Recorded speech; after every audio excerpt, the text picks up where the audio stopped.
feel like there's a lot more that I can experience in here. I look back on this practice, the idea of gravity, uh, making some thoughts heavier, or somehow you can make thoughts lighter, somehow you can affect gravity.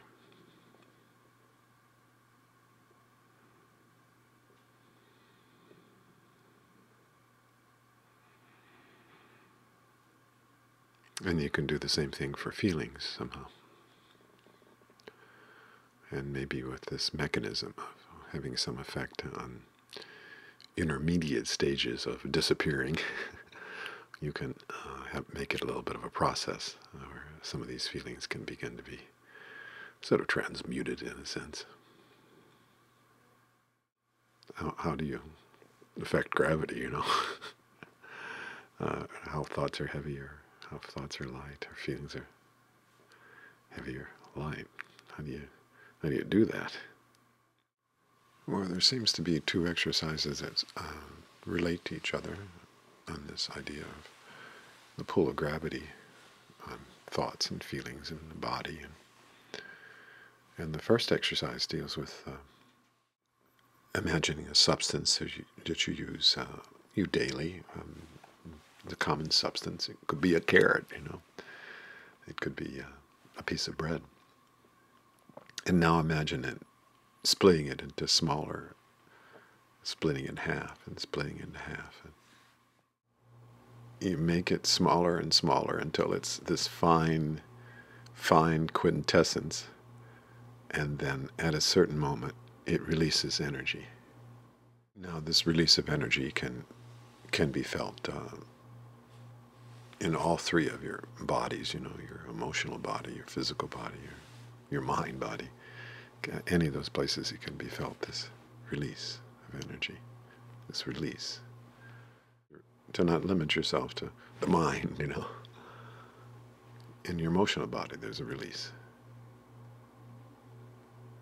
Physical body, there's a release. And your mind, release. Now the next part, you imagine a concept that you use, that you are daily. I don't know, I'm a man, or I'm big. Whatever concept you pick. Well, you pick one. Let's do, I'm getting old. I'm getting old. I'm getting old.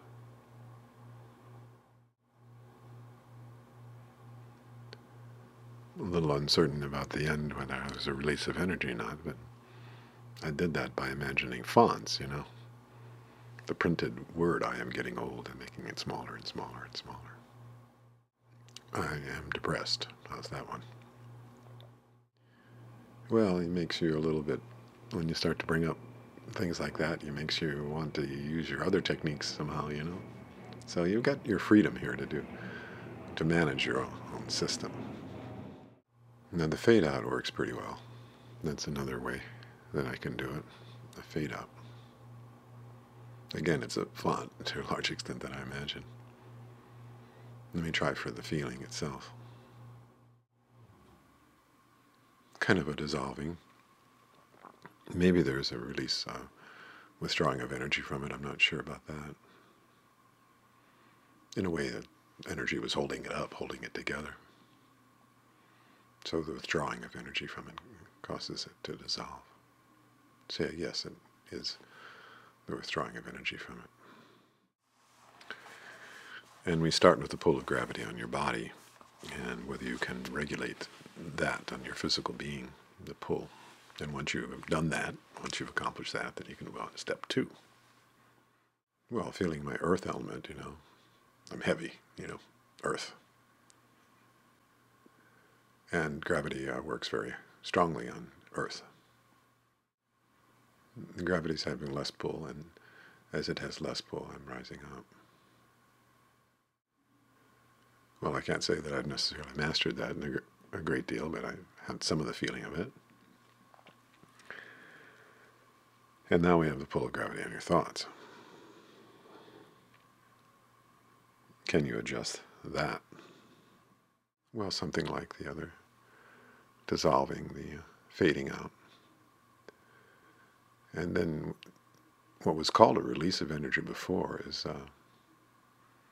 more of a, upon the disappearance, something becomes present. So I feel a little differently than release of energy. You can feel things differently than as described in the meditation. At the same time, you can't be so egotistical that you're not being guided by another yourself. And so it's a balance between the two. Sometimes I have to believe in myself sufficiently to keep my energies going. If I try too hard to do something that's sort of contra to my inclinations, I lose energy and can't maintain my motivation. I can't move forward. The next part of the exercise deals with feelings. Imagine you can adjust the pull or will any emotion, making it heavier or lighter. Well, I certainly can drop down in that feeling. Dropping down makes it heavier, dropping down in that feeling. But then what about the other, making it lighter? I tend to lose my attachment to the feeling itself. And it kind of is down below, and I'm not paying much attention to it. Now, can I do something more with that feeling? This heavier and lighter idea of gravity? You have to be honest to yourself on what's working, what's not working. If you're not honest to yourself and make it conscious, then you're sort of passively resisting. Here we have the luxury of moving from silence to speech and silence to speech. So certainly an emotion, a feeling can be dropped into and you feel the heaviness of it. And then it kind of lightens up. You know, but it's the feeling that it's still heavy, but it's like a vessel, you know, it just doesn't, it's not full of your energy anymore. It's still the same vessel, sort of. But now it's just not part of your field of being, you know. It's this kind of, it's gotten small, you know. It's gotten small. It's receded into this space that's small. A little bit like it's down below, you know. I mean, it isn't like you've gone anywhere, but you know, you're more present, and when you're more present, a lot of these things that seem to be big become very small, you know, because you're in the presence, you know, of something that is beyond in terms of size, you know, and so. If you're identifying even a little bit with that, everything else becomes small.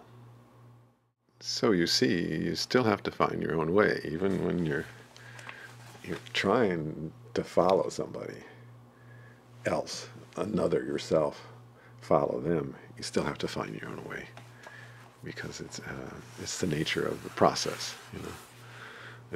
There's times that you don't follow that or even imitate it, you know, but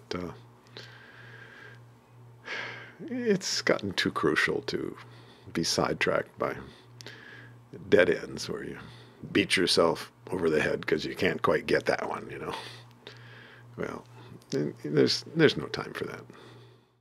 Other wonderful things in here, I've translated them into you know, an engagement calendar, you know, day by day, and then I kind of make little notes. Sometimes I do this out of a feeling like I didn't do too good on the exercise, but at least I wrote something down. Sometimes I do it that way. Oh, at least I wrote that down, you know. And it feels that way sometimes. I don't feel like I'm getting it. Well, there's a lot here, you know. I have a feeling I could probably practice this the rest of my life, and it would be fine, you know. Nothing wrong with that. There's things about nature that I want to remember. There was that week that I imagined that I was an eagle. You know, the earth is down below, and you can see I'm doing that. In this recent exercises, I'm doing that, you know.